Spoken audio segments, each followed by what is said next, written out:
Okay, breaking news. Si Bongbong Marcos at itong si John Vic Rimulya nag-away na. Eto, ano kaya ang pinag-awayan ng dalawa? Mamaya ipapakita ko yung balita na yan at itatalakay rin natin yan. At heto pa, pag-usapan natin itong si Senator Marcoleta, no? In-interview ng media at meron po siyang sinabi patungkol kay Erwin Tulfo. Okay? Kasi naman itong si Erwin Tulfo, siyempre sablay naman ito. Ito yung tipong senador na galing-galingan pero wala namang laman yung utak. Okay? Alam naman natin kung ano yung background ni Erwin Tulfo, di ba? Yan ang pag-uusapan natin mamaya, no? Bago ang lahat, like and share this video para kakalat ito sa taong bayan, makatulong kayo. Sa mga hindi pa nakasubscribe, subscribe na po kayo, okay? Para updated kayo lagi sa ating mga trending na mga balita. Libre lang mag-subscribe, walang bayad yan. Nag-away na raw silang dalawa. Gusto na raw niyang palitan itong si John Vic Rimulya. May video akong ipapakita. Gusto na raw niyang palitan kasi si Roque hindi na aresto. Si Zaldico hindi raw na aresto. Si Bato hindi raw na aresto. Si Atong Ang hindi raw na aresto. Kaya galit na galit raw itong si BBM ngayon kay John Vic Rimulya. Gaano yan katotoo? Ito po ang balita patungkol dyan. Panoorin ninyo. Nauubos na umano ang pasensya ni PBBM kay DILG Secretary John Vic Rimulya at umabot pa raw ito sa puntong pinaalis siya sa isang press briefing sa Malacanang. Ito'y matapos matakasan si Rimulya ng ilang high-profile fugitive. Kabilang dyan si Senator Bato de la Rosa na wanted ng ICC, si Charlie Atong Ang na tinuturong mastermind sa missing Sabongeros case, si former Duterte spokesperson Harry Roque na wanted dahil sa Pogo fiasco at si resigned Congressman Zaldico, isa sa key figures ng flood control scandal. Ayon sa informant ng Billionaire News Channel, kinokonsidera na ng Pangulo na ibalik sa pwesto si dating DILG Chief Benhur Abalos. Pero tila malakas umano ang kapit ni Secretary John Vic sa pwesto dahil sa kapatid niyang si Ombudsman Boying Rimulya. Manatiling nakatutok sa... So, yan po ang ngayon Yan po ang trending na usap-usapan. Ako naniniwala ako dito sa informant ng Billionaire News. Totoo yan. Ako paniniwala ko yan, opinion ko ito. Totoo na si Bongbong Marcos inis na dito kay John Vic Rimulya. Ito lang masasabi ko kay John Vic Rimulya. Sir, John Vic Rimulya, kung ako sa'yo, sir, bumitiw ka na sa pwesto na yan. Kasi, pagdating ng panahon na hindi na si BBM ang presidente, baka ikaw madadamay ka pa kapag kakasuhan si BBM. Kasi ang daming nilabag ni BBM sa konstitusyon natin. Yun lang masasabi ko, sir. Baka nakalimutan mo, John Vic Rimulya, na itong si Bongbong Marcos, traidor to na pagkatao. Budolero to na pagkatao. Bakit ko nasabing traidor? Look at what happened to Attorney Vic Rodriguez. Si Attorney Vic Rodriguez, nung panahon ng kampanya ng 2022, naalala ko pa, grabe ang tulong ni Attorney Vic Rodriguez, ni BBM. Halos araw-araw si Attorney Vic Rodriguez ang humaharap po sa mga batikos ni BBM. Grabe yung ika nga, siya yung anong tawag doon? Tagasagot ni BBM sa mga batikos. Maligal man yan o hindi legal. Si Attorney Vic talaga. Pero anong ginawa niya? Kahit malakas ang kanyang ambag sa pagkapanalo ni BBM, anong ginawa? Tinanggal. Ganon lang kasimple. Kaya traidor yan si BBM . Another example, si VP Sara. Siya ang pinaka number one reason bakit nanalo itong si BBM. Tinulungan niya si BBM na tumakbo siya bilang Vice President. Pinuntahan pa ni Senator Amy at ni BBM doon sa Davao para suyuin si VP Sara na maging tandem. Para at least naman yung mga supporters ni VP Sara ay boboto rin kay BBM. And yet, that's one of the reason why nanalo itong si BBM. Okay? Tapos, anong ginawa niya? Anong ginawa niya kay VP Sara? Di ba? Kinontra niya ng kinontra. Alam naman natin yang mga nangyari ngayon sa House of Representatives na inaatake si VP Sara ng mga congressman doon, utos yan ng Malacanang. Utos yan. Kasi, alam naman natin at that time na si BBM, pinsan yan ni Martin Romualdez. So anytime, Marcos could have commanded Martin Romualdez na trabahoin nyo yan. Kasi delikado yan kapag mapresidente yan sa 2028. So yun ang ano ko. Yun ang silbi analysis ko dyan. At eto pa ha, si former President Rodrigo Roa Duterte, pinalibing niya ang tatay ni BBM na si Marcos Sr. Nagpapasalamat pa nga si Ferdinand Marcos kasi pangarap nila yan na malibing sa libingan ng mga bayani itong si Marcos Sr. Halos lahat ng administrasyon na nagdaan, hindi malibing-libing itong si Marcos Sr. Ngayon, yung clamor ng mga supporters ni Marcos Sr. na mailibing siya, pinagbigyan ni former President Duterte. Nilibing niya doon for a major reason. Kasi raw, sundalo itong si Marcos at pasok yan sa mga requirements na mailibing siya sa libingan ng mga bayani. So, ang mga dilawan at that time, ano sila? Galit na galit. Bakit nalibing si Marcos doon? Si BBM naman, malaking pasasalamat niya at that time na ginawa yon ni Tatay Digong. Now, ngayon, ano yung ganti niya? Ano yung sukli niya kay Tatay Digong? Pinakulong niya sa ICC. Hinayaan niya ang ICC makapasok sa Pilipinas through the Interpol at doon dinala sa ICC sa Hague na walang sapat na legal process. Mantakin nyo, ganyan siya katraidor si BBM. Kaya ikaw, John Vic Remulla, wala ka. Akala mo, ano ka? Akala mo, John Vic Remulla, ikaw ay aalagaan ng presidente? Wag kang mag-ingat ka. Learn from the history of what BBM did to his kaalyado. Yan lang mga ipapayo ko sa iyo. Okay? Ito naman, panoorin naman natin itong awayan sa Senado. Alam naman natin itong si Erwin Tulfo, galing-galingan. Akala mo na magaling siya sa batas. Nakipag-away ka pa ha? Nakipagkompetensya ka pa kay Senator Marcoleta na batikang abogado ito, tapos ikaw, ano ka lang? Ano ka lang?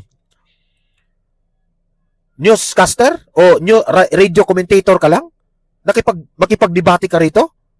Ito po. Tingnan, pakinggan ninyo ang banat ni Senator Marcoleta. Erwin sir, na parang minamadali daw po ninyo yung pag-tackle doon sa motion dahil nga daw po may mga ilang senador sa majority yung kakasuhan at possible makukulong din po. Yun ang kanyang iniisip. Yun ang iniisip niya. Kaya ba ayaw niya rin madaliin namin? Dahil gusto niyang may makulong. Ganun ba? Because that argument can cut both ways. Parang tungtuwa ba siya na mayroong makulong sa amin na hindi namin magamit yun? Kung talaga ano talaga? Demonyo talaga itong si Erwin Tulfo. Para sa akin that's my own opinion. Kung sabi niya, tuwang-tuwa siya na merong makulong sa kanila, ganun na yan. Ganun na rin yan. Mga hipokrito yung mga taong yan One of these days, makarma yung mga taong yan. mamalasakit ka at we are colleagues here in one institution. Dapat hindi siya magsasabi ng gano'n. Di ba? Pero ganun po bang intention, sir? Para po sa possible na makulong o wala dito? Ang sinasabi ko kanina pa, hindi dahil lamang doon. Ang sinasabi ko, maski ang COMELEC, pinayagan na nga na bumoto. Ito ay makabagong panahon na natin. Let us take advantage of modern technology. Communication, information technology. Pwede naman Para sa ganun, lahat makapag-participate. You know that Congress is a deliberative body. It's a parliamentary institution. Ako dyan, hindi papayag ang minority dyan. Kasi hindi papabor sa kanila Pero kung papabor yan sa kanila, if they have the political gain about that, pinayagan na yan. Di ba? So lahat, dapat magampanan ng tungkulin. Bakit mo i-deny sa kanya yun? Sabi naman namin doon, under justifiable conditions or situations. So, paliliwanag na, hindi pa nga kami makapag-debate. Ako talagang gigil na sila. So, pwedeng lumabas po sana yun sa debate, sir? Sana nga, ganun lang. Kung hindi naman sila magbibigay ng pagkakataon na pag-usapan namin, naku, kamumusong ko pa lang, talagang akala mo yun. Parang meron silang piniprevent na may mic. Sila pala yung Ang iisipan pa lang nila, ganun eh. Pero wala kaming iniisip na ganun. Pero sir, kung sakali, justifiable reason po ba para sa virtual attendance sa sesyon? Tsaka na natin nagtatago pag-usapan yan si kung mag-a-apply Senator? nga doon sa debate namin. Pag-uusapan pa namin yung motion eh. Pero Sen, originally po ba nakaschedule na pag-usapan po yan today? Ma'am, alam mo yun, may 11 pa kung natatandaan yun. Yung mga marami sa inyo nandun. May 11 sa nangyari. Isip-isipin mo, may 11 yun ha. Yung minority, sapagkat nakuha namin ng majority, nandun sila lahat sa lounge namin. So ako naman, kinukumusta ko naman sila. Saan napunta itong mga kasama ko? Nakita ko. Nagbiro pa nga ako eh. Mga posing, mukha kayong malagihay lahat. Ba't ang pupula ng... Alam niya na ibig ko sabihin. Kaya kausap ko sila. At nung i-propose ko yun, isip-isipin mo kahit na mapupula, biglang dito magbuka agad. Talagang binabantayan na parang napaka... Is there something spectacular?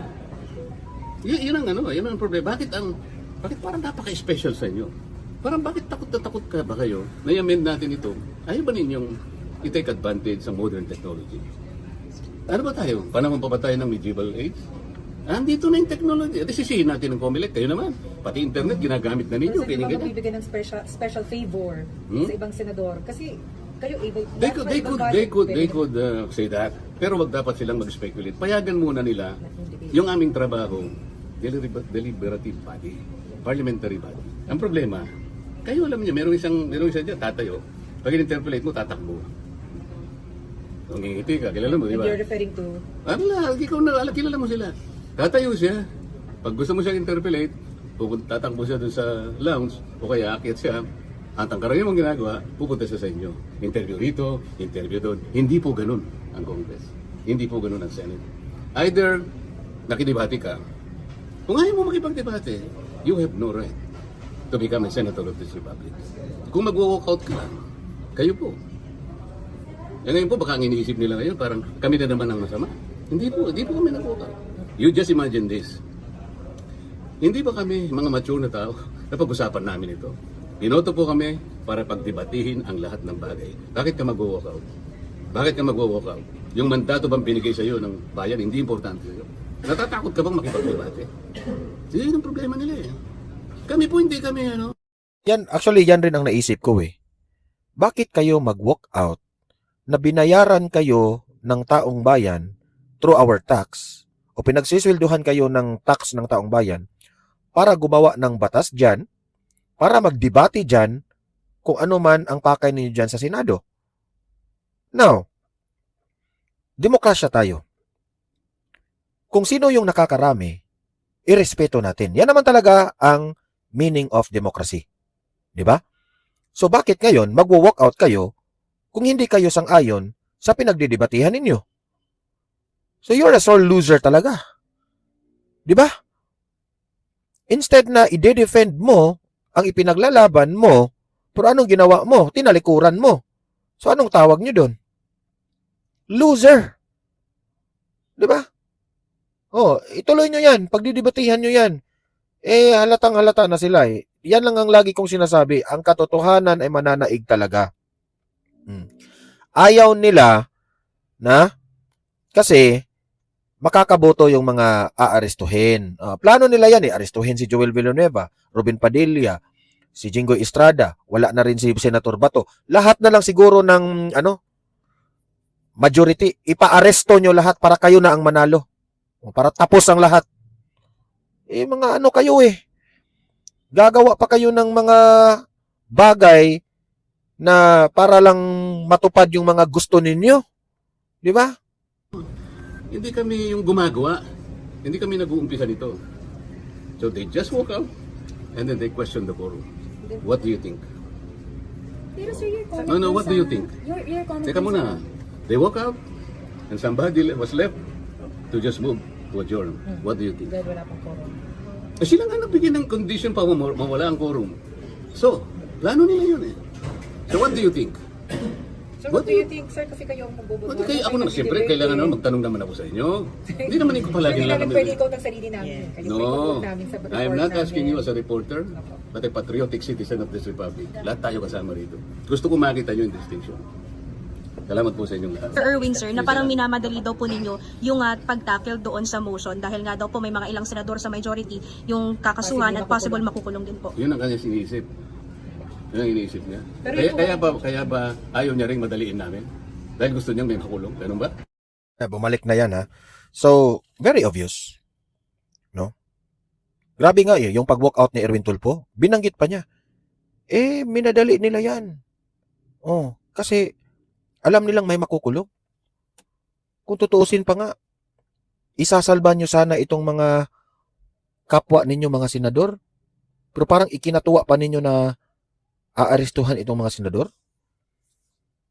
Alam nyo, sa totoo lang, sira na talaga ang institusyon ng Senado kapag ganyan ang mga asta ninyo. Actually, itong si Erwin Tulfo, Kiko Pangilinan, Tito Soto, itong si Hontiveros, itong si Bam Aquino, sila talaga yung mga fault finder, no? Sus, grabe. Buti nga, itong si Raffy Tulfo, tahimik ka dyan, ha? Pero nag-post siya kahapon na strong 11 raw sila. Anong strong 11? Nagpicture kayo, wala nga doon si Lapid. Di ba? Alam nyo, kayo ang nagpagulo dyan sa Senado, tapos pagbibintangan pa ninyo ang majority na nung si Alan Peter Cayetano na ang Senate President, naging magulo na raw. Hindi nyo matanggap na natanggal si Soto. Kaya ginulo ninyo. Nag-real talk tayo. Dami nyong palusot eh. Mag-real talk. At dahil dyan, itong trust rating ni BBM, lalong bababa yan. Kasi alam naman ng taong bayan na itong si Erwin Tulfo, itong si Ping Lacson, itong si Tito Soto, mga kapartido ito ni Bongbong Marcos nung kampanya. Alam naman po ng taong bayan yan. Kaya itong mga buluyago na yung pasaway na mga 11 senators na itong minority, di nyo ba lubos maisip na kayo ang isa rin sa dahilan bababa ang rating ni BBM? Wala, puro away politikang inaatupag ng mga tao ni BBM. Grabe. Heto, pakinggan naman natin itong opinion ni Atty. Harroque. Bakit bumaba ang trust rating ni BBM? Nag-negative. Ito, play. Hello, magandang araw po muli sa inyong lahat. Salamat po dun sa mga sumama sa atin sa pag-cover live ng status conference hearing ni Tatay Digong. Wala masyadong nangyari kasi lang naman yan kumbaga administrative matters para pagdating sa paglilitis, tuloy-tuloy at smooth ang proseso. No? Pero syempre, importante na kapag may ganapin sa hearing ni Tatay Digong, ma-broadcast natin live yan at maintindihan yung mga pangyayari doon sa loob at labas ng hukuman. Pero ngayon naman, pag-usapan natin ng dalawang bagay. Sad-sad ang trust rating ni Bangag sang-ayon po sa SWS. From -3, abay, tumaas. Naging -15. Ibig sabihin, wala nang naniniwala kay Bangag. Wala nang nagtitiwala kay Bangag. Nung sinabi niya na, I will not even address that issue kung siya ay Bangag, yan, wala nang naniniwala. Lahat kami naniniwala, Bangag sa'yo, ikaw. Nung sinabi niya na walang sasantuhin sa pag-iimbestiga ng mga nangungurakot sa flood control. Walang naniniwala sa kanya dahil alam ng lahat, siya talaga ang punot-dulo ng korupsyon sa Pilipinas. Nung sinasabi niya na, pa-ismid-ismid pa siya. Nung tinanong siya tungkol dun sa charter change, walang naniniwala na wala siyang kinalaman dyan dahil alam natin, ang magbebenepisyo kapag nag-charter change at walang eleksyon sa 2028, ang Bangag. Nasa dugo niya na manatili sa pwesto para magpayaman. Wala talagang kabusugan ang kanilang pangungurakot ha, at siyempre ang nais niya Marcos forever, Marcos 2.0. Hindi pa sapat. Yung halos 20 plus years na naging diktador ang ama niya, abay gusto pa talaga another 20 plus year na siya naman ngayon. Pero ang Pilipinas hindi nakakayanin. Kaya nga napakaganda na SWS -50 na siya. Bakit ko sinasabi yan? Ang SWS po ay pag-aari ng mga Pinklawan na alam natin nakaalyado ngayon ng mga Marcos Bangag. So sa totoo lang, kapag lumabas in a few weeks, siguro sa susunod na linggo, Pulse Asia, yan ang totoo na walang magic, baka -30 pa ang trust rating ni Marcos. Ano ba mga bagay-bagay na dahilan kung bakit sumadasad ang kanyang trust rating? Unang-una, pagiging bangag. Bangag, bangag, bangag, ngiwi, ngiwi, ngiwi. Ayaw ng tao, ng presidente ay bangag. Dahil kapag ikaw ay bangag, wala kang solusyon na maibibigay sa problema ng taong bayan. Kaya kinakailangan, umalis ka na dyan sa pwesto mo. Dahil ikaw ang problema, hindi ikaw ang solusyon. Habang ikaw ay wala sa tamang pag-iisip dahil ikaw ay bangag. Ano pang dahilan sa negative 15? Dahil ikaw talaga ang ulo ng korupsyon. Booking ka na. Ikaw ang nagpapalagay ng mga insertion sa pangtaunang budget at ikaw din ang kumukubra ng 25% sa lahat ng mga proyektong infrastruktura na ikaw ang nag-insert sa pangtaunang budget.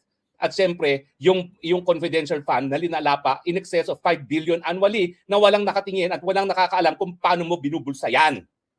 Nagtataka ka pa kung bakit negative 15. At siyempre, nandyan din yung kinakaladkad mo sa kuko ng digmaan ng Pilipinas sa pamamagitan ng pamimigay ng teritoryo natin, hindi lang para sa base militar, kundi para maging ammunition factory pa para sa mga Amerikano.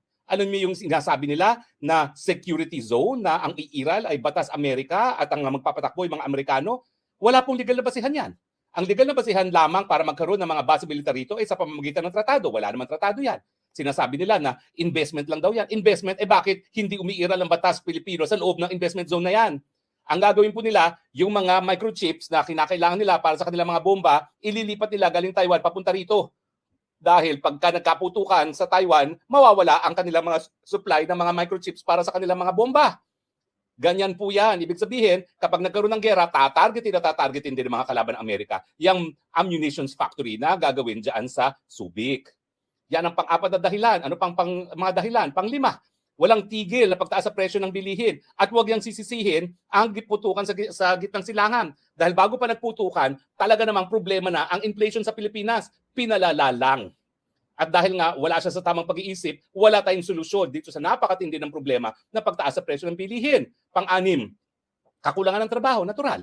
Dahil nga sa korupsyon, dahil sa pagiging bangagang presidente, wala nang gusto mamuhunan sa Pilipinas. Dahil alam nila na wala namang negosyo rito kung hindi ang mga negosyo ng mga cronies ng mga Marcos at sila lang ang mga yumayaman. At hindi patas, kumbaga, ang playing field. Di ba? Ano pa bang gusto niyong dahilan? Lahat narariyan na.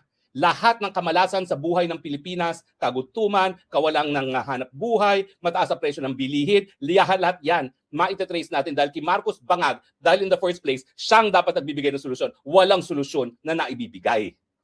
At hindi lang yan. Gusto pang manatili sa pwesto till kingdom come sa pamamagitan nga ng charter change. Pag-usapan lang natin sandali yung walkout. Wow, ang gagaling ng mga minorya pa, walkout. Sino mga namuno ng walkout? Yung Ontivirus na hipokrita. Hipokrita numero 1, Ontivirus. Pangilinan. Nung si Laila de Lima ay nakakulong, sila mismo nag-sponsor ng resolusyon para makaparticipate si Laila de Lima online. Tapos ngayon kay Bato, tututol sila, walkout pa. Bakit? Nag-walkout ba yung mayorya nung panahon na sinusulong nila yung resolusyon para kay Laila de Lima? Di ba hindi? Dahil talaga naman trabaho ng mga senador yan, makipagbalitaktakan. Bakit hindi makipagbalitaktakan? Bakit nag-walkout? Now, may nagtatanong, ano ba epekto nun? Doon sa butuhan. Well, alam niyo po, depende yan kung nagkaroon nga ng butuhan. Kung nagkaroon ng butuhan bago sila nag-walkout, motion carried. Pero ang tingin ko po, walang butuhan nangyari. Sila ay nag-walkout bago magbutuhan. Ano po importansya ng magkakaroon ng butuhan? Kasi kung ang butuhan ay 12-0, there being a quorum na nagsimula ang Senado, tuloy-tuloy po ang quorum na yan, hindi mawawalan ng bisa. Pero kung wala pa pong butuhan at the end, bago mag-walkout, tinanong naman ni Tito Soto kung may quorum pa, yun po. Kung hindi nagbutuhan, motion not carried. So sa isang araw pa o sa ibang araw pa, pagbubutuhan muli. Pero yung mga hipokritong Ontivirus na yan, hipokritong mga pangilinan na yan, si Mr. Noted, napakaganda nung sinabi ni Ligarda. Nung panahon mo, noted ka lang. Ayaw mo akong pasilitain. Pero ikaw, hindi kita sinusupil magsalita. Pakikinggan kita.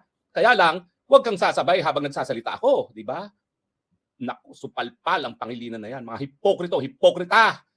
Kapag kakampi, gusto nila online. Pag hindi kakampi, ayaw nila. Makulong din sana kayo at tingin ko naman darating ang panahon. Naku, ikaw Ontivirus, pag yan, inisa-isa hinimay-himay kung ano nangyari sa PhilHealth nung ikay nakaupo dyan, na napakadami mong mga advertisement para nanalo ka, tignan natin. Matagal po ang prescriptive period dyan. Kaya antayin mo ang panahon mo na ikaw mismo makukulong din. Sigurado ako dyan.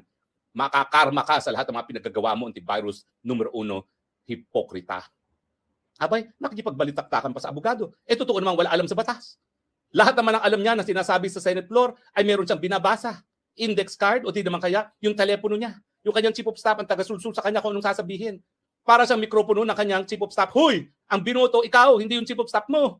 Bakit yung chief of staff mo lahat binabasa mo doon? Wala ka sariling utak. Huwag ka sanang tumakbo kung wala ka sariling utak. Kung ang utak mo ay portable, courtesy of your chief of staff." Wala kang karapatang umupo dyan. Dahil ang tao naghalal para doon sa mga tao may sariling pag-iisip, hindi mga taga-basa lang gaya mo. Dapat ikaw talaga nagteatro ka na lang dahil yan ang ginagawa mo. Ang buhay mo sa Senado, teatro ka lang. May script ka, taga-basa ka lang. At pa-acting. Ang pangit pa ng acting mo. Akala mo natutuwa kami sa iyo. Hindi. Bulok.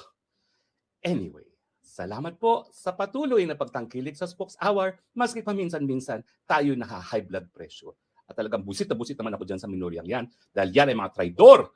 Mantakin nyo, wala rin nangyari sa Senado, natake yung Senado, nagputukan sa Senado, kasalanan pa ng mga tao na naroon, nakamuntik na tamaan ng mga putukan. Di ba mga flip? Yan ba ang hinalal natin? Yan ba ang mga bilyon-bilyon ng kurakot? Na dapat nakikipagbalitaktakan para sa mga solusyon sa problema, pero anong ginagawa? Sabwatan lang sa bangag na presidente. Ay nako.